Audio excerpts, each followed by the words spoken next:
welcome back to our channel app tutorial. In today's video I'm going to show you how to Airbnb a rental property. It's very quick and easy, so let's get started. First, open the Airbnb app on your phone. If you don't have the app yet, you can get it from Google Play Store or the Apple App Store.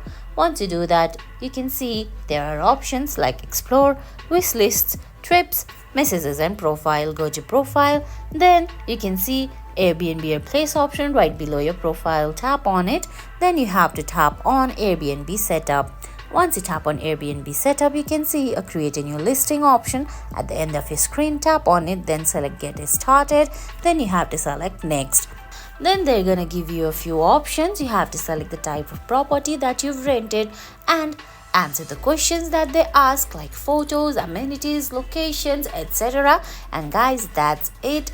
That's how you Airbnb a rental property on Airbnb. I hope you found this video helpful. If you did, please give it a thumbs up, leave a comment, subscribe to our channel and hit that bell icon. See you in the next video. Thanks for watching.